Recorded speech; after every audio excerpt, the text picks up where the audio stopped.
আসসালামু আলাইকুম, সবাই কেমন আছেন? আলহামদুলিল্লাহ, আমরা দুই ভাই ভালো আছি। এই তো অফিস থেকে আসছে, কিছুক্ষণ হচ্ছে নাস্তা করে নিলাম। আজকে ডিম দিয়ে লাউ রান্না করব, আর 3টা বেগুন ছিল ফ্রিজে। এই আর মাছ বরফ ছাড়তে দিছি, মাছ দিয়ে বেগুনগুলো রান্না করব। আর এদিকে আমি পেঁয়াজ রসুন কাঁচামরিচ কেটে নিছি, আর হচ্ছে পেঁয়াজ রসুন কাটা। চুলায় ভাত বসাই দিছি, তো দেখতে থাকুন।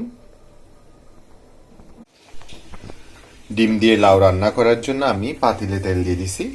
এবার কেটে রাখা পেঁয়াজ রসুন কাঁচামরিচ, দুটো দারচিনি আর দুটো এলাচ আর একটা তেজপাতা দিয়ে দিলাম।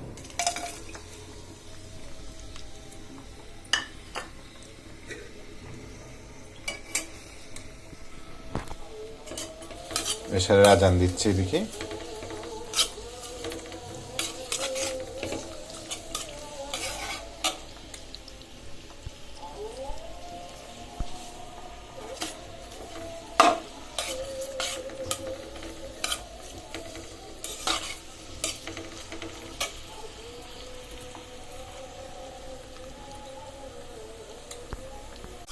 আমার পেঁয়াজ রসুন কাঁচামরিচ ভালোভাবে ভাজা হয়ে গেল।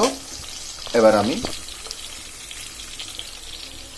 মরিচের গুঁড়া, হলুদের গুঁড়া, একটু ধনিয়া গুঁড়া আর হচ্ছে লবণ পানিতে ভিজিয়ে রাখছিলাম কিছুক্ষণ, এবার তা দিয়ে দিচ্ছি।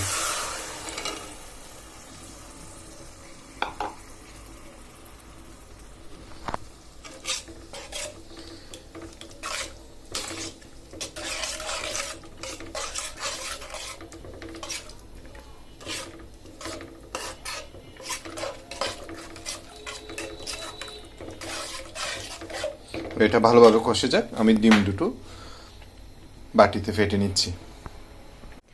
ডিম দুটো আমি এখন ফেটে নিব। আর মশলাটা ভালোভাবে কষে গেল।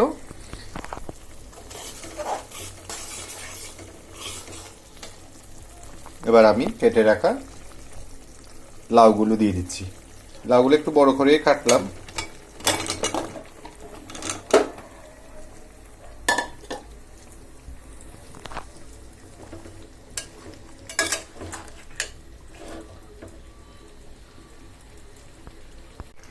সত্যি কথা বলতে কি, দারচিনির একটা অসাধারণ খুব ফ্লেভার আসতেছে।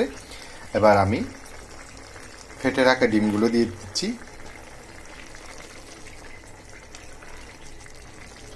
এবার ভালোভাবে নেড়ে দিব।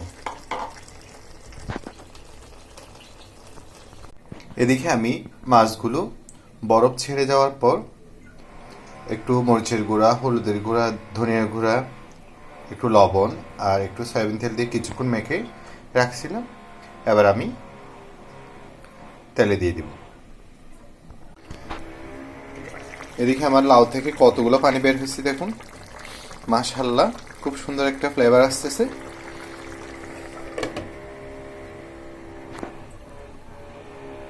এদিকে আমি বেগুন দিয়ে মাছ রান্না করার জন্য কড়াইতে তেল দিয়ে দিছি। এবার কেটে রাখা পেঁয়াজ আর রসুনগুলো দিয়ে দিচ্ছি।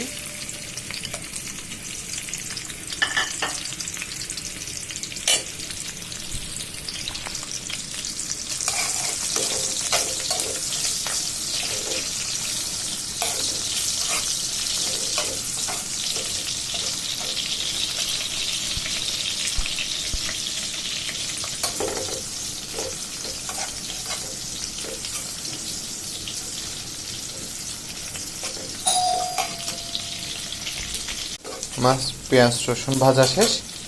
এবার কেটে রাখা বেগুনগুলো দিয়ে দিচ্ছি।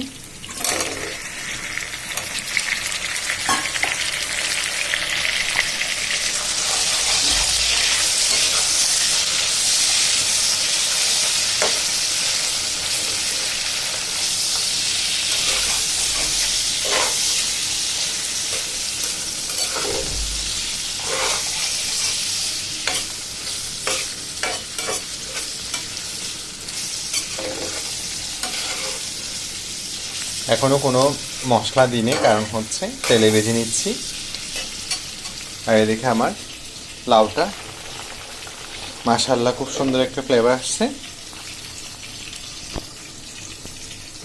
এবার আমি মশলা মেখে রাখা মাছগুলো দিয়ে দিচ্ছি।